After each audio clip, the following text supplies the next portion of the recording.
안녕하세요. 오늘의 데일리 뉴스레터에 오신 것을 환영합니다.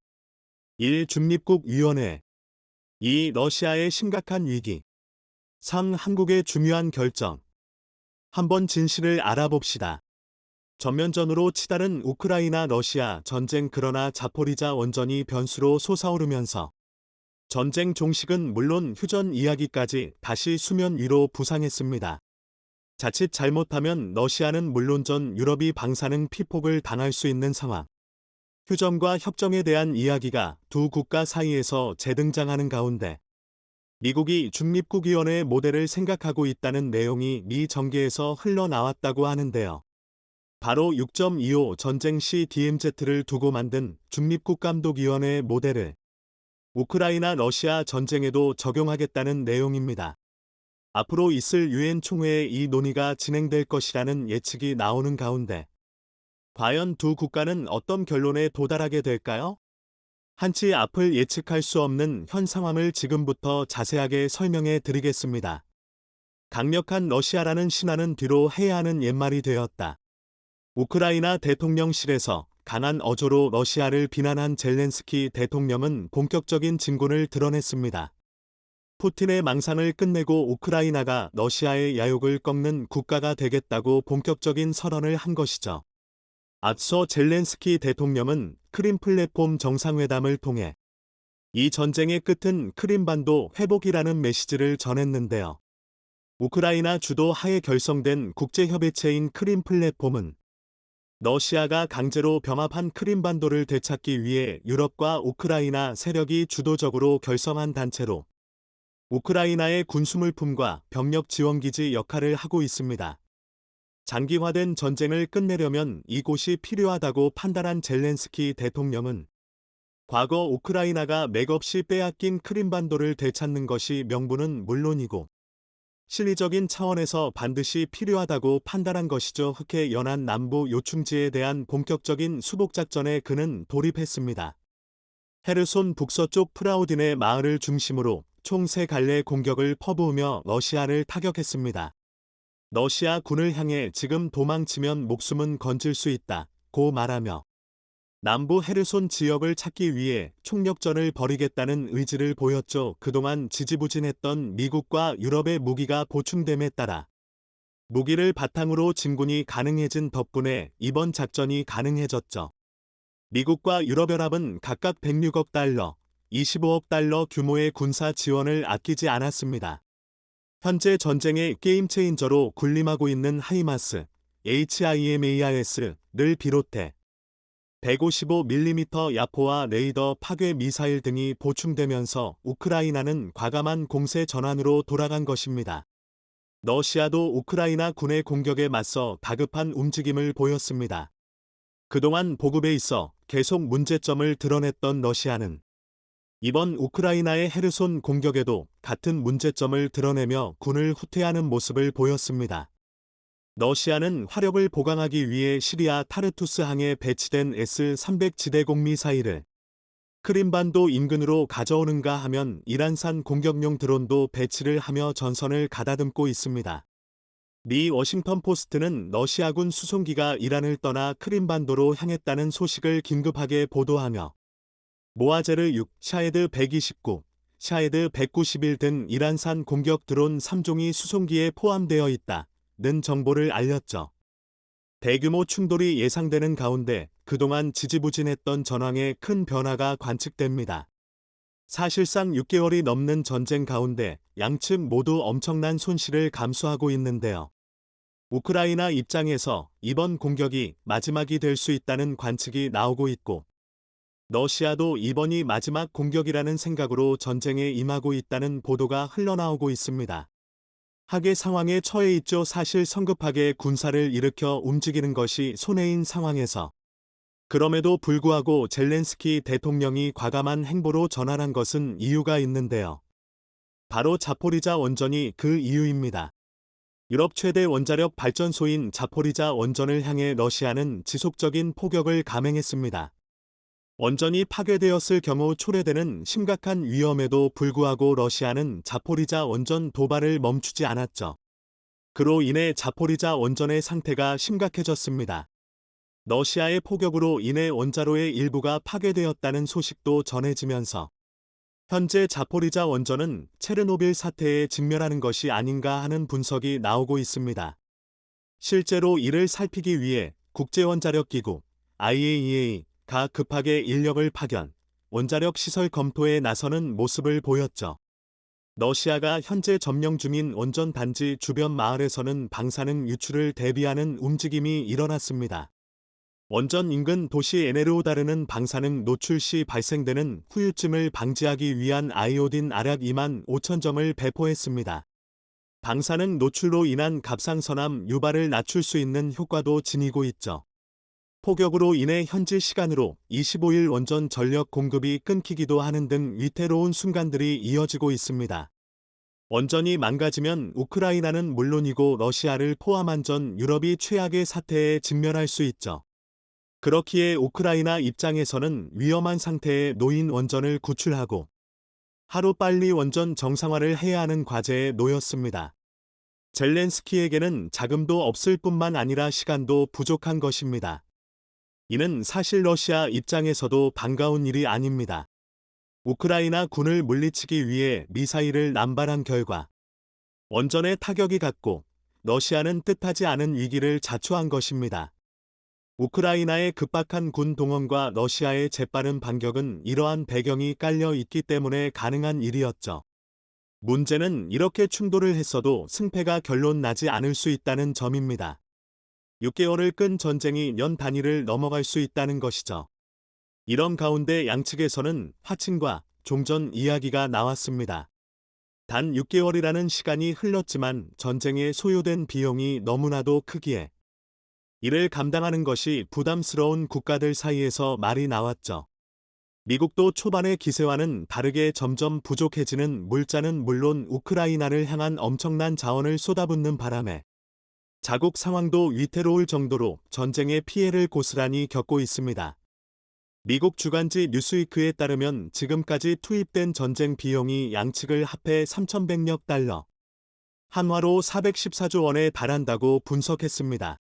한국의 예산이 올해 604조 원이라는 것을 감안하면 반년 만에 한국 예산의 3분의 1을 쓴 것이나 다름없습니다. 아무리 경제력이 강력한 미국이라고 해도 감당하기 힘든 액수죠. 러시아는 말할 것도 없이 최악의 상황에 놓여 있기에 상호간 합의만 있으면 충분히 휴전에 돌입할 수 있습니다. 자국의 희생을 막기 위해 이라크에서도 미군을 철수했던 전적이 있기에 러시아 전쟁에서도 충분히 철수가 가능한 상황. 자포리자 원전 문제도 시급하게 다뤄야 하는 가운데 미국은 어떤 생각을 하게 됩니다. 바로 한국의 사례를 참고한 것인데요. 유엔군 사령부 소속 중립국감독위원회의 사례를 이번 문제에 적용해 중립국감독위원회 소속 국가 내고들 지정, 우크라이나 러시아 정전 협정을 맺도록 유도하자는 것이 그 계획이었죠.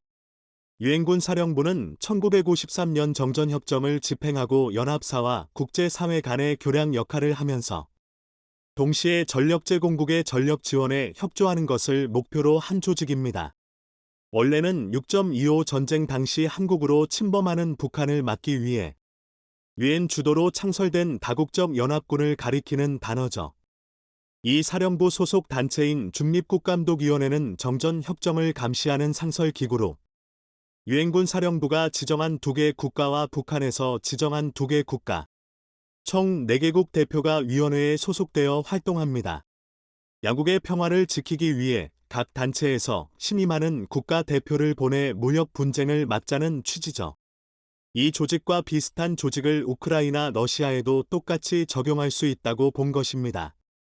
양국이 신뢰하는 국가와 국제사회에서 믿을 만하다고 판단한 국가를 선정. 우크라이나 러시아 양국 사이의 중간 지대를 두고 이 지역에 발생한 무력 분쟁을 조정하자는 것이죠. 이렇게 된다면 전쟁을 조속히 종결 지을 수 있을 뿐만 아니라 퇴각할 명분이 없는 러시아를 설득해 퇴각시킬 수 있다는 점에서 그럴듯한 아이디어라 할 수 있죠. 어느 한쪽이 죽는 전쟁으로 끝나는 것이 아니라 양국이 타협할 수 있는 수준으로 전쟁을 끝내는 것입니다.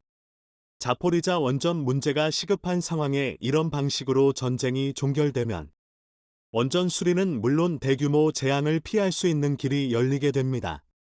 조 바이든 대통령은 이 의견을 심각하게 고려하고 있는데요.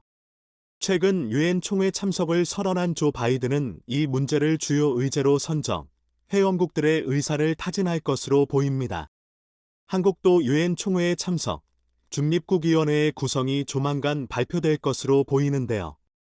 신생 중립국위원회의 구성원으로 이 체제를 직접 경험한 대한민국과 유럽의 대표적인 중립국, 스위스, 오스트리아가 주요 멤버로 참석하고 우크라이나 러시아 전쟁의 협상 테이블 장소로 활약했던 터키도 대상국으로 고려 중에 있다고 하는데요. 사국가 모두 서방 진영과 러시아, 중국 진영 모두 일정한 간격을 유지하고 친밀한 관계를 이어왔던 국가이기에 협상에 있어서 가장 적합한 국가라는 평가를 미국 정계에서 받았다고 합니다. 한국은 신생중립국위원회에서 의장 역할로 중요한 일을 한다고 하는데요. 그동안 중립국감독위원회의 업무와 진행 상황을 곁에서 봤던 국가이기에 누구보다도 이 역할에 제격이라는 평가가 나왔죠. 전면전을 선언한 우크라이나와 러시아. 현실적인 방사능 위험을 앞두고 두 국가는 조심스럽게 입장 변화를 고려해야 할 타이밍에 도달했습니다.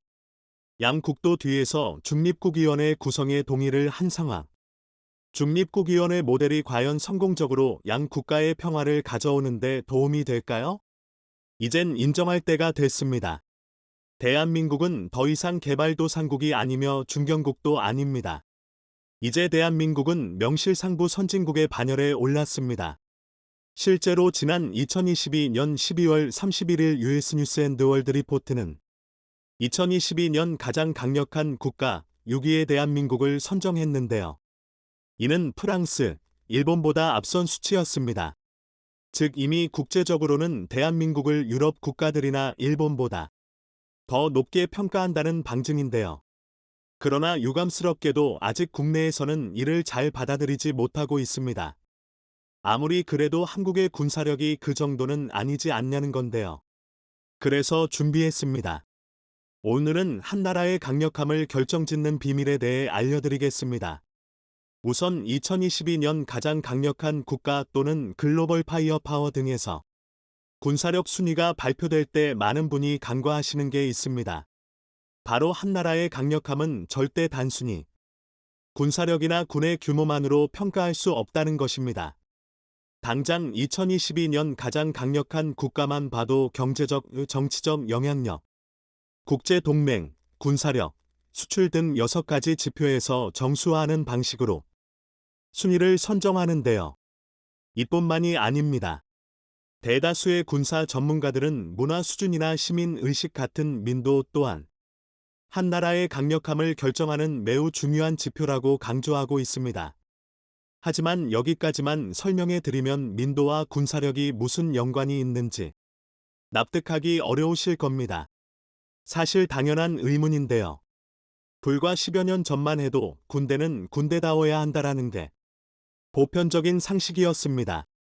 사회와는 다소 동떨어져 있고 정형화된 체계를 갖춰야만 강력한 군대라고 생각했는데요. 그리고 여기에 더해 첨단 장비, 고화력 무기 등이 수반되어야만 강한 군사력을 보유했다고 여겨졌습니다. 그러나 결론부터 말해 이는 굉장히 잘못된 생각입니다. 이를 보여주는 가장 단적인 예가 바로 우크라이나 전쟁인데요. 단순히 군의 규모와 무기 체계로만 봤을 때 러시아의 패배는 불가능한 일입니다. 일각에서는 서방 무기 체계가 월등해서 그렇다고 주장하고 있습니다만 이건 절대 이유가 될 수 없습니다. 전쟁 발발 전 우크라이나는 러시아와 대부분의 무기 체계를 공유하고 있었습니다. 그런데도 우크라이나는 전쟁 초기부터 러시아를 상대로 승기를 잡아갔습니다.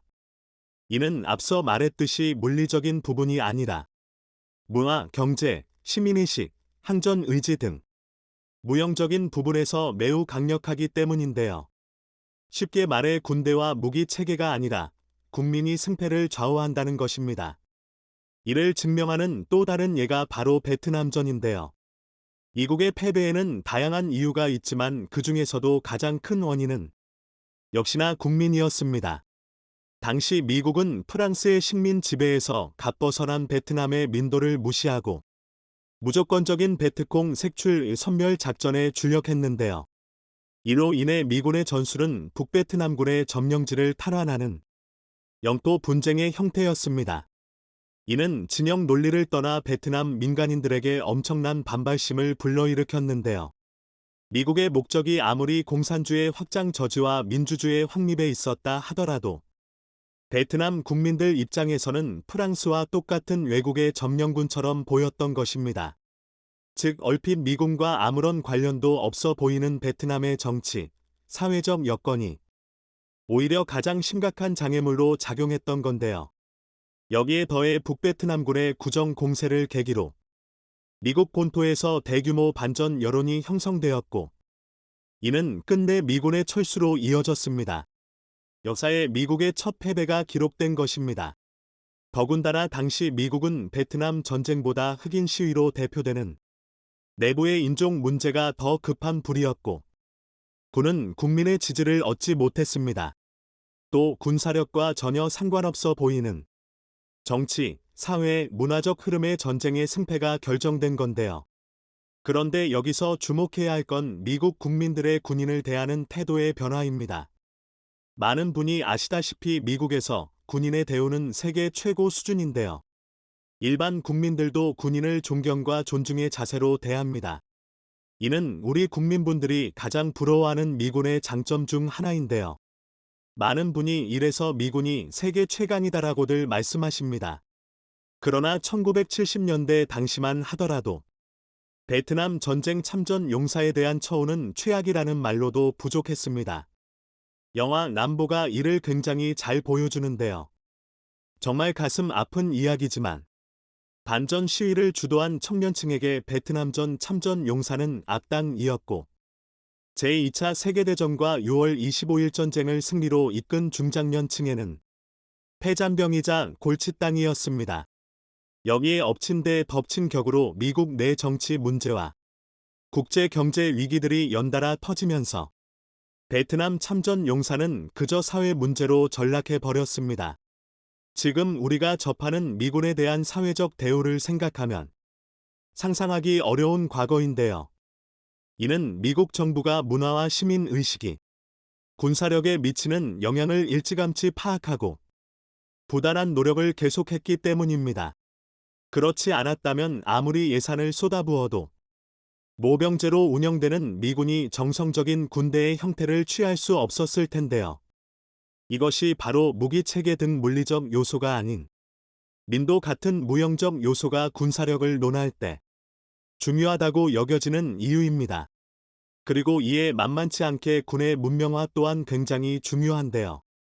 한마디로 설명하자면 현대전에서는 최하위의 소규모 부대까지 똑똑하고 생각할 줄 아는 군대가 강력한 군대라는 것입니다. 마찬가지로 우크라이나 전쟁에서 러시아군을 보면 이 유면함이 얼마나 중요한지 알 수 있습니다. 우크라이나 관련 영상에서 종종 말씀드렸지만 러시아의 군사 교리는 제2차 세계대전에서 멈춰 있습니다. 반면 군은 대단히 현대화된 구조인 대대전술단 BTG로 운용되고 있는데요. 이는 군단 사단 대대로 이어지던 전통적인 구조를 군단 대대로 간소화한 대단히 파격적인 구조입니다.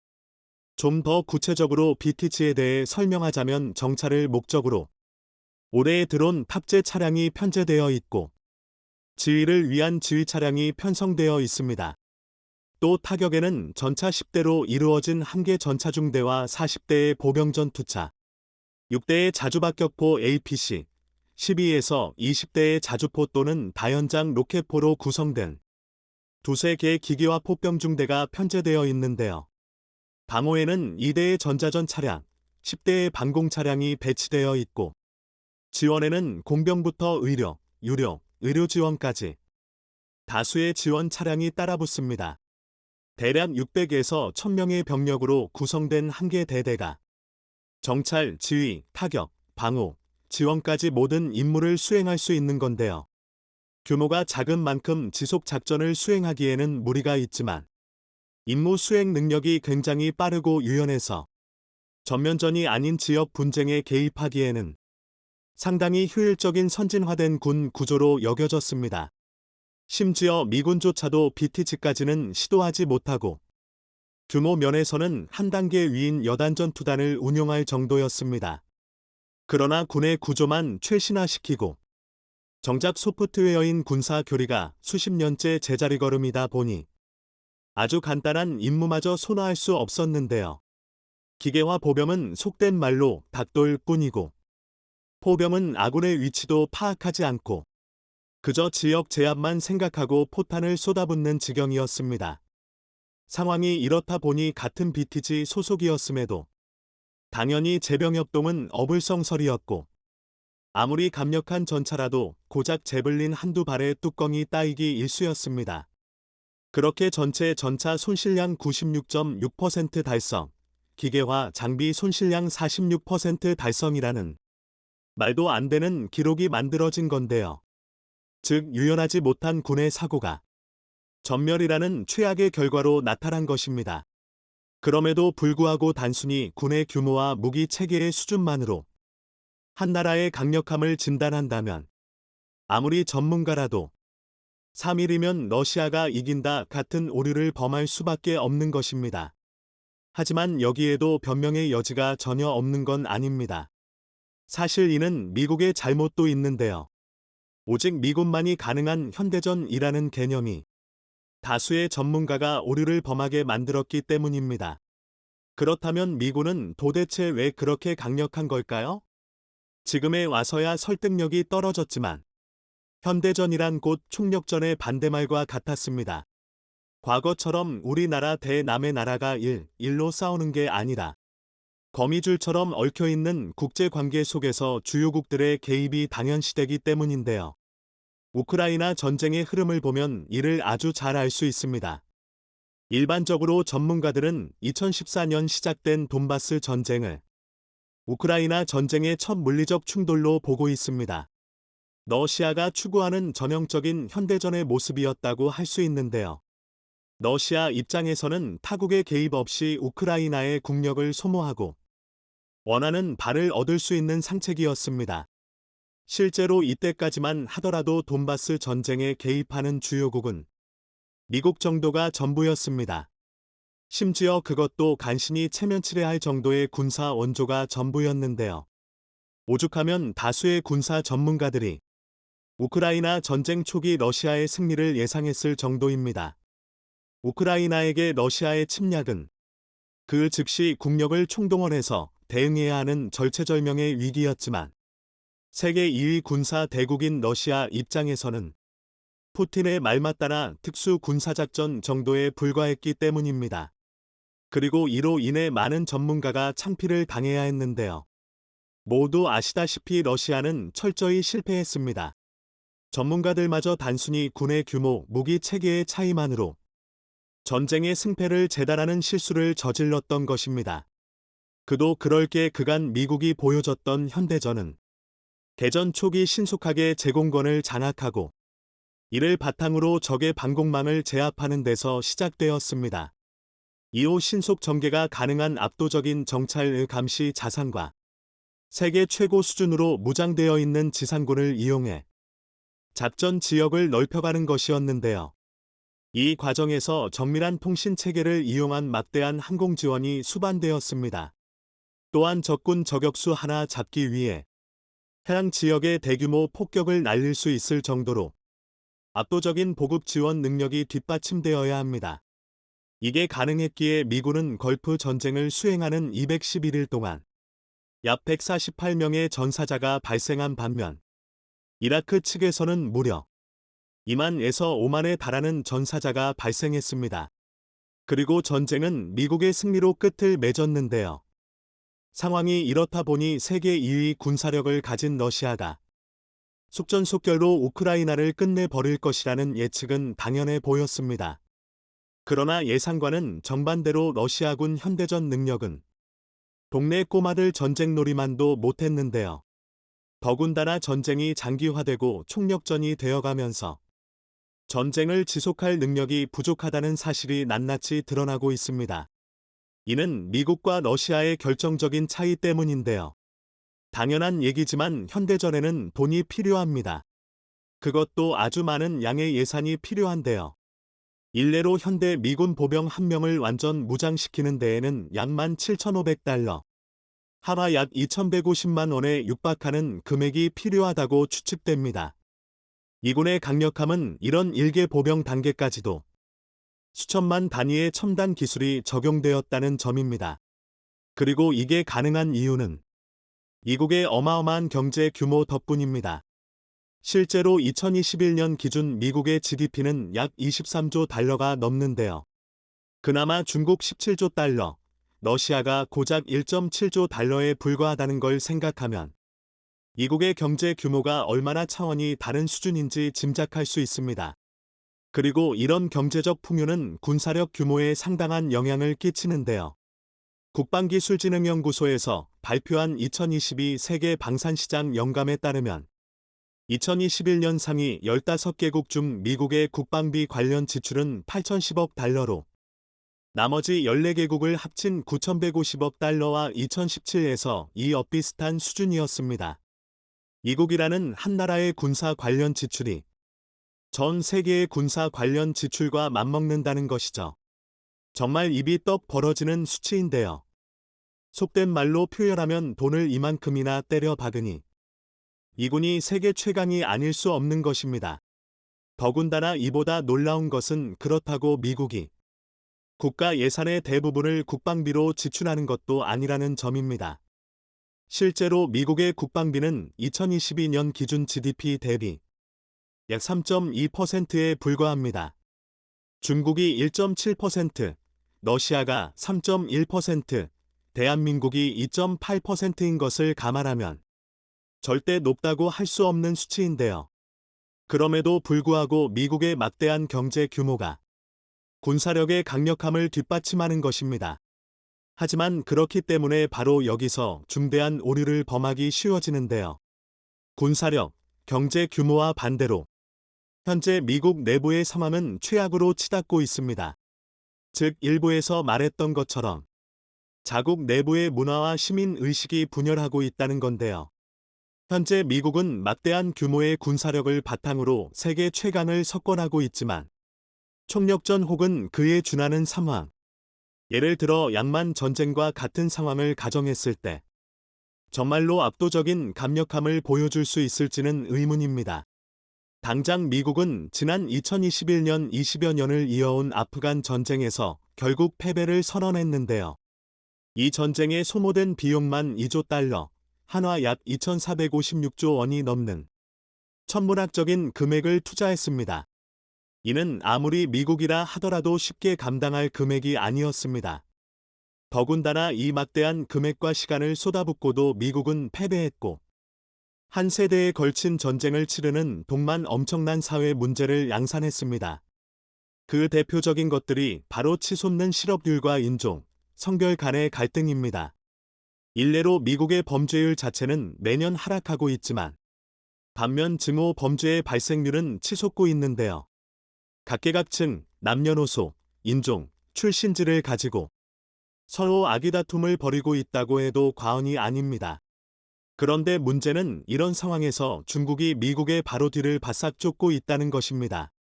2022년 가장 강력한 국가 3위를 기록한 중국은 경제, 군사 면에서 모두 빠른 성장을 기록하고 있는데요. 게다가 공산주의 국가답게 민도를 조종하기도 쉽습니다. 아예 국민의 입을 막아버리고 행동을 통제해버리면 당분간의 전쟁 유지는 가능할 것입니다. 코로나19 팬데믹 당시 중국 공산당과 시진핑이 펼쳤던 강력한 제로 코로나 정책이 이를 증명하는데요. 물론 이런 억압적인 방식은 단기간의 효과에 불과합니다. 실제로 미국 싱크탱크 CSIS는 워게임 보고서를 통해 양만 전쟁 발발 시 중국 해군은 괴멸하고 미국이 결국 승리할 것이라고 추측했는데요.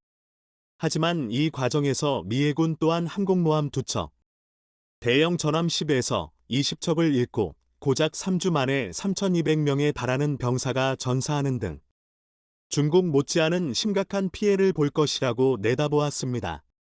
중국의 대만 침공이 4년 뒤에 단행될 것이라는 예측과 함께 이런 단기간에 상황을 역전시킬 수 있는 건 주요국의 개입뿐인데요.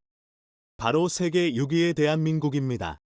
순위에 매겨진 상위 5개국 미국, 러시아, 중국, 독일, 영국, 그리고 나머지 한국, 프랑스, 일본, UAE, 이스라엘 중 미국의 동맹국이면서 참전을 결정할 수 있는 나라 가운데 가장 강력한 군사력을 가진 게 바로 대한민국인 것입니다.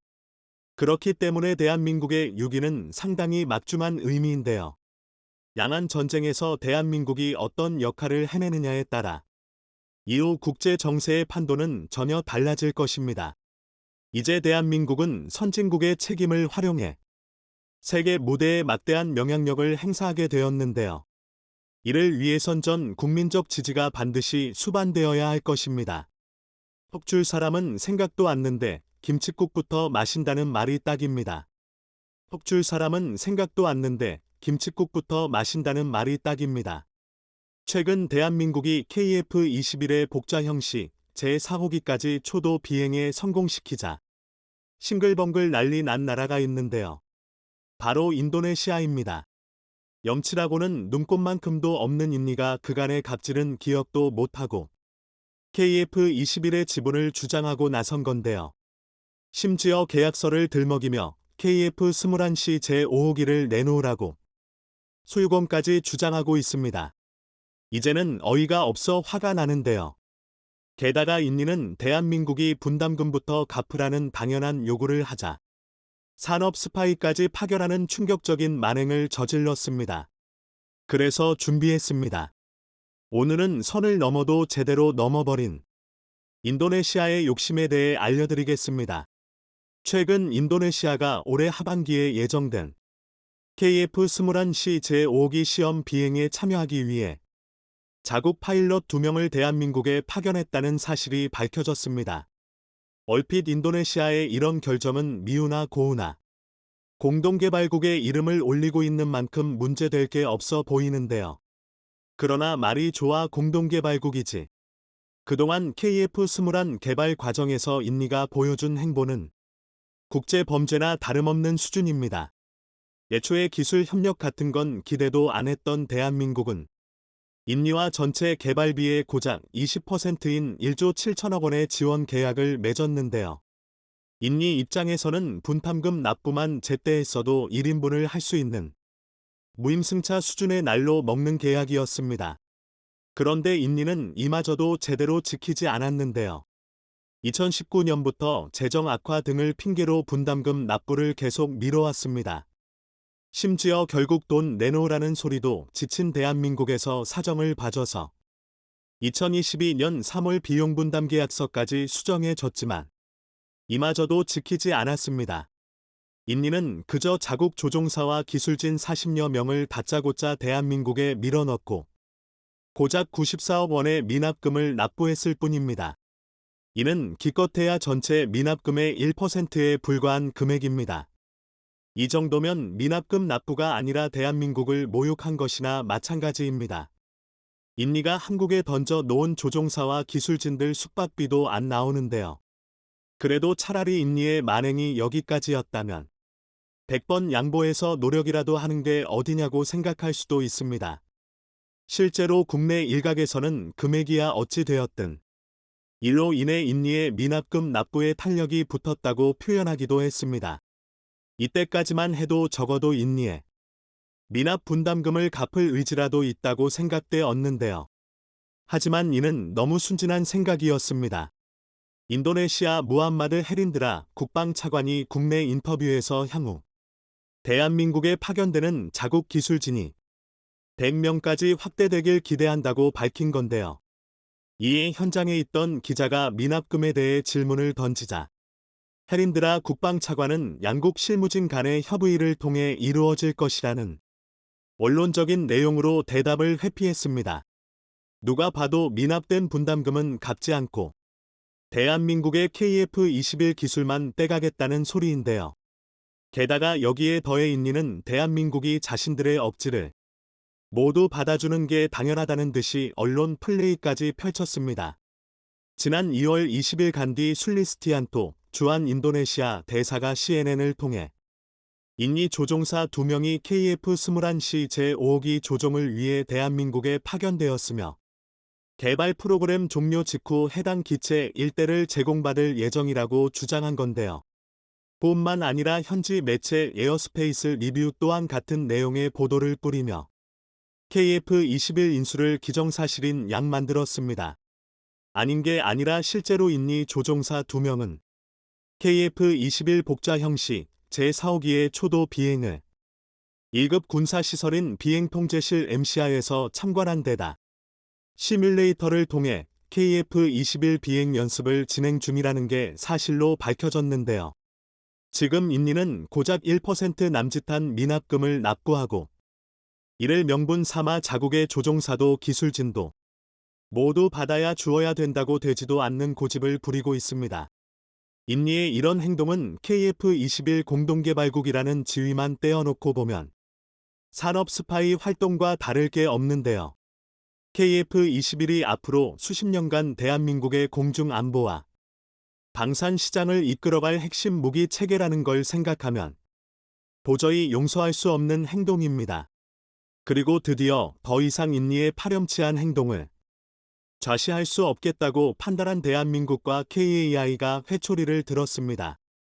우선 KAI부터 인도네시아에 KF-21C 제5기 일대를 인도한다는 내용을 전면 부인했습니다. 게다가 한 발 더 나아가서 인니가 2명의 파일럿을 파견한 건 맞지만 시제기 조종과 관련해서 정해진 것은 아무것도 없다고 강조했는데요. 쉽게 말해 인니 멋대로 김칫국부터 들이키지 말라고 경고한 것입니다. 대한민국 또한 남은 분담금을 완전히 납부하지 않으면 기술 이전은커녕 단 1대의 KF-21도 제공하지 않겠다고 엄포를 놓았는데요. 상황이 이렇게 되자 되려 공경에 빠진 건 인니가 되었습니다. 그도 그럴 게 인니가 파견한 항공기술진 39명과 파일럿 2명은 거르고 거른 최중요 핵심 인적자원들입니다. 그런데 문제는 인니가 분담금을 납부하지 않으면 이 고급 인력들이 양국 사이에 끼어 시간 낭비만 한다는 것입니다. 더군다나 이들의 거취는 전적으로 대한민국의 손에 쥐어져 있습니다. 물론 대한민국의 외교적 입장을 생각하면 그럴 일은 없겠지만 인니 입장에서는 최악의 경우 이들이 억류되는 상황도 염두에 두어야 합니다. 얼떨결에 인니가 제 손으로 인지를 갖다 바친 셈인데요. 인니의 시제기 탑승 요청에도 헛물 켜지 말라고 경고할 수 있는 이유이기도 합니다. 인니는 이제야 사태가 심상치 않다는 걸 깨닫고 KF-21 프로그램 지속 협력이라는 둥 약속의 증거로 지난해 분담금을 일부 지불했고 엔지니어를 한국에 파견한 것이다 라는 둥 화해의 손길을 내밀고 있는데요. 그러나 버스는 이미 떠나간 지 오래입니다. 인니는 이미 대한민국의 호의를 지독한 배신으로 갚아왔습니다. 일례로 지난 2022년 11월에는 INDO 디펜스 2021을 개최하면서 독자 설계했다고 주장하는 I-22 시카탄 스텔스 전투기의 목업을 공개하기까지 했는데요. 문제는 발표 시점이었습니다. 인니가 시카탄 목업을 공개한 건 대한민국과 분담금 미납 문제와 관련해 공동개발 최종 협의를 마무리한 직후였습니다. 의도가 정말 뻔히 보이는 얕은 수작질이었는데요. 인니의 의도는 대한민국이 아니더라도 충분히 수준급의 전투기를 설계하고 개발할 수 있는 국가이니 분담금 유예 신청을 받아들이고 대한민국이 양보하라는 의미였습니다. 이니 KF-21이 전 세계 방산 시장에서 초유의 관심사가 된 마당에 아직도 대한민국이 아쉬운 입장이라고 단단히 착각한 건데요. 인니는 개발 초창기부터 KF-21을 굉장히 부정적인 시각으로 바라보았습니다. 군사적 관계를 고려해서 20% 개발비 분담을 받아들였지만 대한민국이 KF-21을 개발할 수 있으리라고는 생각하지 않았습니다. 만에 하나 KF-21 개발이 성공하더라도 그저 그런 결함투성이 전투기가 탄생하리라 생각했는데요. 예초에 되면 좋고 안 되면 말고 식으로 KF-21에 침발을 생각만 하고 있었으니 분담금 납부에 대한 생각도 없는 것입니다. 실제로 인니는 KF-21 개발이 난항에 부딪힐 때마다 대한민국에 등 돌릴 준비부터 했는데요. 분담금은 차일피일 미뤄가면서 뒤로는 전투기 수집에 나섰습니다. 지난 2022년 프랑스와 나팔 수입 계약을 공식 체결한 건데요. 표면적인 계약 규모만 따져도 무려 42대로 한화 약 10조 5천억 원에 육박하는 금액이었습니다. 단순 계산으로 나팔 7대만 덜 샀어도 KF-21 분담금을 완납하고도 남을 금액이었던 건데요. 심지어 여기서 끝이 아닙니다. 인니는 나팔에 이어 F-15 36대의 도입을 검토 중인 것으로 밝혀졌는데요. 미국이 승인한 F-15 수출 규모만 해도 무려 17조 원에 달합니다. 이쯤이면 제발 KF-21 공동 개발국에서 자신들을 빼달라고 고사 지내는 수준인데요. 그렇다면 원하는 대로 해줘야죠. 애초에 대한민국이 굳이 인니를 공동개발국에 끌어들인 건 동남아시아 최대의 방산 시장을 갖추고 있기 때문입니다. KF-21의 청사진이 아직 불투명할 때 인니를 수출의 교두보로 삼아서 양산 물량을 확보하자는 배경이 깔려 있었던 건데요. 그런데 우크라이나 전쟁이 발발하면서 국제 정세가 급변했습니다. 국제적인 군축 기조는 철회되었고 세계 각국은 등한시했던 군사력을 끌어올리느라 여념이 없는데요. 현재 방산 시장은 전례에 없던 대호황을 맞이했다 해도 과언이 아닙니다. 그리고 이로 인해 대한민국 무기 체계의 우수성이 재조명되면서 덩달아 KF-21의 수출 가능성도 기하급수적으로 올라가고 있는데요. 이런 상황에서 굳이 갑질을 당하면서까지 인니에 연연할 필요가 없습니다. 심지어 아예 폴란드는 인니 대신 자신들과 KF-21을 개발하자며 공개적인 러브콜을 쏟아내고 있는데요. 대한민국으로서는 KF-21에 달린 국기만 뒤집으면 되는 상황입니다. 더군다나 KF-21 개발에 있어 인니가 그저 개발비 분담과 판매 수요처에 불과했던 것에 반해 폴란드는 적극적인 기술협력까지 가능합니다. 게다가 폴란드는 FA50 계약에도 전체 구매 대금의 30%, 하나 약 1조 2천억 원에 달하는 금액을 선수금으로 지급할 만큼 신뢰도가 높은 나라입니다. 만약 대한민국이 폴란드와 KF-21 개발 관련 계약을 진행하게 된다면 유럽 방산 시장 공략도 훨씬 수월해질 텐데요. 결국 분담금도 제대로 지급하지 않고 강짜를 부리던 인도네시아는 제 무덤을 스스로 판 꼴이나 다름없게 되었습니다. 물론 국가 단위의 거래라는 점과 외교적인 리스크를 생각한다면 대한민국이 하루아침에 KF-21 개발 파트너를 바꾸지는 않을 것입니다. 그보다는 KF-21 블락 1 양산까지 어떻게든 인도네시아를 끌고 갈 가능성이 높습니다. 하지만 중요한 건 선택권이 오롯이 대한민국에 넘어왔다는 것입니다. 이제 아쉬운 쪽은 되려 인도네시아라는 건데요. 뿌린 대로 거둔다는 말처럼 인니는 그동안의 업보를 제대로 막고 있습니다. 기존의 수-30, 수-27을 운용하고 있었으면서 무슨 생각으로 나팔과 F-15까지 도입했는지는 몰라도 졸지에 인니는 전투기 백화점이 되어버렸습니다. 인니라는 한 나라가 유럽, 미국, 러시아의 전투기를 동시에 운용하는 것입니다. 게다가 경공격기로는 영국의 배 호크 MK-200까지 운용하고 있습니다. 여기에 KF-21 양산분을 도입한다면 대한민국까지 추가될 텐데요. 아무리 운용 대수가 적다 하더라도 무려 5개국 전투기의 부품과 탄약, 미사일 등을 수급하고 관리하는 건 불가능합니다. 이건 세계 어떤 군사 전문가에게 물어도 같은 대답을 할 텐데요. 비단 인도네시아라서 생기는 문제가 아니라 장비의 통일은 보급 관리의 기본 중 기본입니다. 예산이 아무리 막대해도 효율적으로 최악의 선택입니다. 이 정도면 한 나라의 공군 편제가 아니라 일반 밀리터리 매니아가 프라모델을 전시해놓는 진열장과 다를 게 없는데요. 이처럼 대한민국의 뒤통수를 친 나라들은 결국 사필귀정으로 결론이 난다는 게 또다시 확인되었습니다. 부디 인도네시아가 늦게라도 정신을 차리고 KF-21 막차에라도 탑승하길 바라겠습니다.